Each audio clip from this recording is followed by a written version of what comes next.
Cek. Oke. Assalamualaikum warahmatullahi wabarakatuh. Kembali lagi bersama saya Diki. Nah, di pertemuan ini saya akan menjelaskan tentang database structure.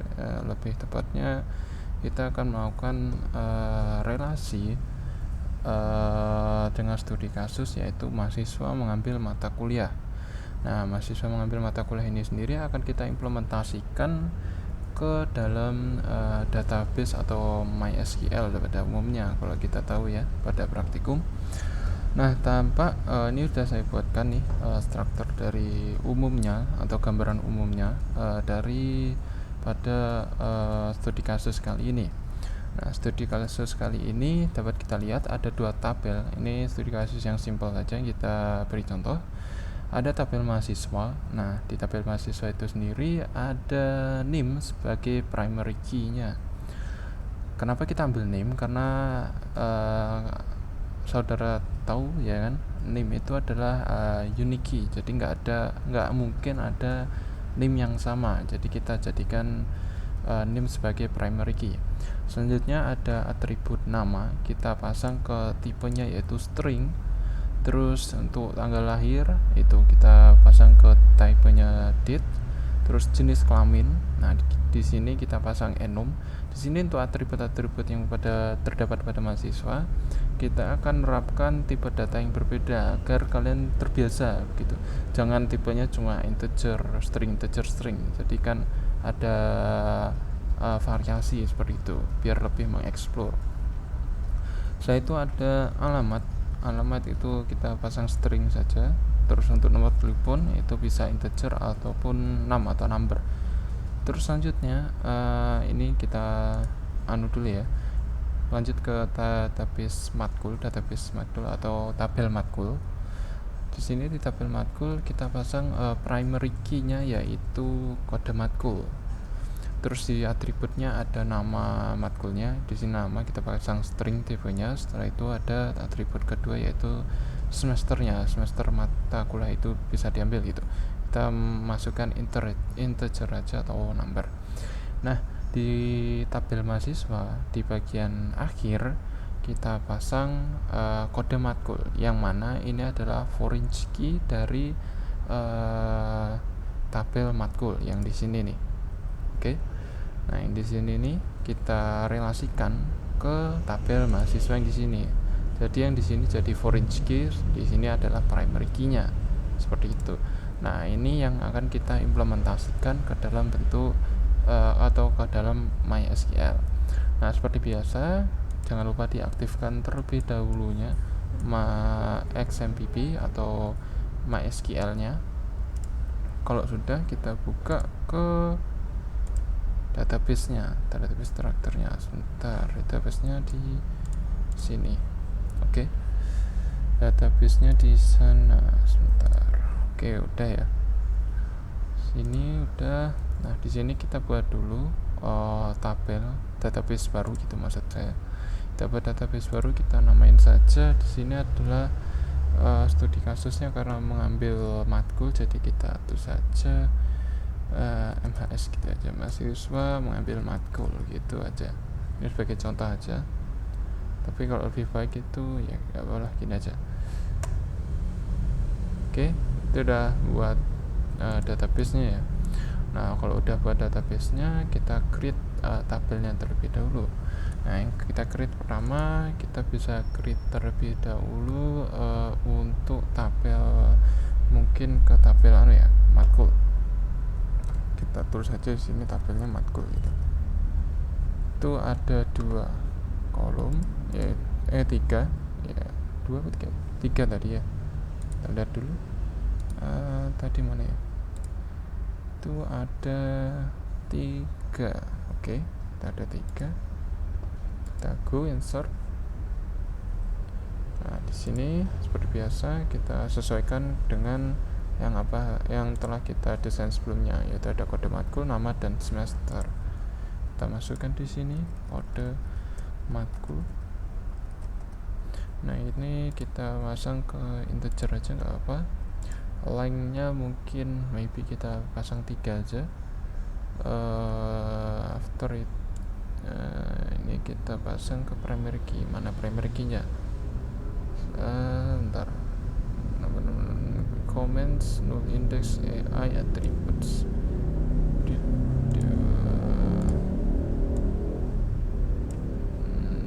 Attribute unsigned null index collection. Bukan. Taruh ini auto increment. Nah ini kita pasang ke primary. Ini kita gua aja, kita primary key. Setelah itu di bawahnya kita pasang nama. Itu kita pasang ke string aja atau char juga bisa. Ini char juga bisa. Char aja. Ini oke. Terus yang di bawahnya kita pasang semesternya. Kita pasang integer aja. Semester cuma ada satu, nggak mungkin semester 10, tidak mungkin ada, ya kan. Kita save. Oh, invalid length. Oh, char kita masukkan. Oh, ini kita pasang karena char itu pasti meminta berapa lengthnya. Bisa varchar aja, kita tulis saja 33 gitu lengthnya. Oke. Udah. Nah, ini untuk tabel mata kuliahnya. Setelah itu kita buat lagi, yaitu untuk tabel mahasiswa. Nah, di mahasiswa ini sendiri dapat kita lihat ada 1, 2, 3, 4, 5, 6, 7. Ada 7 atribut. Sini untuk name kita pasang integer dan kita masukkan kepada primary key. Oke. Ini name maybe value-nya bisa kosong nggak ya. Habis itu kita tulis lagi ada nama untuk mahasiswa, kita pasang varchar saja, 33 aja. Setelah itu kita lihat lagi, saya lupa, ntar ada apa aja, tanggal lahir, jenis kelamin, alamat, ya kan. Tanggal lahir gitu, tanggal lahir. Ini pasang ke date, mana date, jenis kelamin, ini pasang ke enum. Kita cari enum mana, karena jenis kelamin hanya 2, tidak mungkin lebih dari itu. Kita pakai set values method. Itu ada lagi kalau saya pakai gini ya, aku agak lupa. Itu koma perempuan. Kalau nggak pakai koma, titik koma. Kita coba dulu. Ntar ini insertnya kurang, table name ya, kurang berapa kalau 1, 2, 3, berarti kurang 3. Ini kita masukkan lagi, ada alamat, nomor telepon, dan kode matkul. Di sini kita ubah ke alamat, itu varchar, mana varchar alamat, itu bisa 33. Apa lagi tadi, nomor telepon,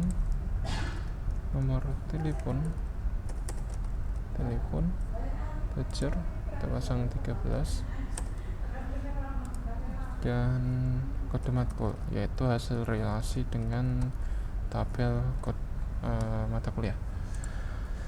Ini kita pasang dia kepada Forenski ya. Kita cari di sini yaitu Forenski index Unix. Ini nanti aja, bisa kita terus nanti aja, nggak apa-apa. Kita hilangin dulu, nggak apa sih sebenarnya. Ini aja dulu. Ada beberapa cara untuk menghasilkan Forenski itu sendiri. Sini kita masukkan ke tabel namanya mahasiswa gitu. Oh, salah, mahasiswa kan. Kita save. Oke. Oh, ini telah kita save. Nah, untuk mengganti ini menjadi Forenski, kita bisa melakukan perubahan struktur atau struktur daripada tabel kita sendiri. Ini bisa diubah ke unique ya, misalnya diubah ke unique bisa di sini. Ntar Oke, kemudian kita melakukan perubahan ke dari ini tribut kode matkul yang ada di tabel mahasiswa ubah ke foreign key gitu kan. Nah, cara kita sebelum ini kita juga bisa mengubahnya. Kalau dulu kita mengubahkan unique ya kan. Pas kita membuat tabel baru kita ubah ke unique gitu. Ini ada cara yang lainnya, kita bisa menggunakan ke ini ke mahasiswa dulu ya, tabel mahasiswa. Setelah itu kita konstruktornya. Setelah itu kita pergi ke relation view-nya. Nah, di relation view ini sendiri kita pilih kolom mana atau atribut mana yang akan kita ganti. Nah, di sini kita akan mengganti yang namanya kode matkul gitu kan. Terus kode matkul ini berrelasi kemana sih, relationnya kemana sih ya kan. Nah, kita pilih database-nya kemana. Database-nya contoh kita menggunakan ke yang tadi ya, database-nya yang sama ya, mahasiswa matkul. Terus tabelnya kita pilih mata kuliah dan kolomnya pasti hanya satu, yaitu kode matkul. Nah, kalau udah seperti ini tinggal kita pencet save. Nah, automatically kita akan mendapatkan di sini foreign key-nya. Di sini kode matkul dia berrelasi dengan mata kuliah yang ada di sini gitu. Nah, selain menggunakan itu juga relasi bisa kita gunakan dengan menggunakan ini, pergi ke tabelnya. Kalau cara biasa di praktikum itu biasa ke tabelnya yaitu mahasiswa matkul. Setelah itu kita pergi ke triggersnya, designernya maksudnya, designer. Nah, di sini designer, nah ini langsung direlasikan karena kita telah menggunakan preview tadi ya kan, dengan contoh preview. Tapi kalau kita menggunakan designer, kita bisa menggunakan seperti ini. Nah, ini bisa mencet create relationship kayak gitu seperti biasanya. Nah, untuk mengisi daripada atribut atau nilainya, karena ini adalah relasi, nah kita cari dulu nih yang berrelasi yang mana nih. Nah, kan ini mahasiswa itu berrelasi dengan mata kuliah. Nah, secara tidak langsung gini nih, kalau kita mau menginsert gitu kan, menginsert suatu data kan. Nah, kalau kita milih kode matkul, di sini tuh harus ada isinya terlebih dahulu itu, karena dia berrelasi dengan mata kuliah. Nah, itu yang harus kita cek. Jadi di sini kita isi dahulu di mata kuliahnya. Contoh kita insert dulu agar tidak terjadi tabrakan seperti itu. Contoh kita isi mata kuliah M01 gitu. Contoh mata kuliahnya, oh ya ini pakai integer ya, mata kuliah 01001 gitu. Contohnya dengan namanya logika gitu, logika aja. Semesternya kita pasang 2. Setelah itu ada lagi 002 contoh gitu. Terus di sini ada algoritma pemrograman gitu, dipasang ke semester 4 gitu contoh aja. Setelah itu kita insert di sini. Nah, ini udah diinsert semua kan. Ini untuk kita lihat isinya seperti ini kan. Kode matkul di sini menjadi primary key ya. Oke. Nah, barulah kita insert mahasiswanya. Nah, mahasiswanya bisa kita insert di sini. Nah, contoh kita masukkan di sini name-nya, contoh kita masukkan gini dengan nama, tengah-tengah lahir kita pakai date. Kita contoh gini aja. Jenis kelamin kita pilih laki-laki atau perempuan. Alamatnya kita isi. Nomor teleponnya ini aja. Nah, karena kita udah melakukan relationship antara tabel mahasiswa dengan mata kuliah, maka di sini Anda bisa memilih langsung secara choice by multiple choice ya, tinggal klik gitu. Nah, contoh kita isinya dia kode matkulnya ke logika gitu. Setelah itu kita go. Nah, ini udah selesai dan kita lihat di browse di sini. Nih udah terbuat datanya dengan name, sekian, nama sekian, dan tanggal lahir menggunakan date, jenis kelamin menggunakan enum, alamat, dan bla bla bla. Dan kode matkul ini berrelasi dengan tabel matkul atau mata kuliah. Ketika kita klik itu bisa langsung berrelasi, nah kesini langsung tuh. Ini dengan kode matkul 1, namanya adalah logika dengan semester 2. Nah, untuk melihat relasi antara tabel-tabel ini sama seperti tadi, kita bisa ke database-nya yaitu mahasiswa matkul. Habis itu kita pilih more di sini, habis itu desain. Nah, di desain ini sendiri kita lihat nih di sini. Nah, kita bisa melihat relationship-nya antara dua tabel itu sendiri. Nah, kayak gitu nih. Ini sama kayak yang ada di sini. Mana nih? Keluar kok. Yang di sini. Mana? Udah keluar. Waduh. Oh ya, sama yang seperti di tabel ya, tabel yang relasi sebelumnya ya, karena tadi ke close sepertinya tabelnya. Nah, mungkin itu aja dari saya. Apabila ada pertanyaan atau pertanyaan lainnya bisa chat di kolom komentar.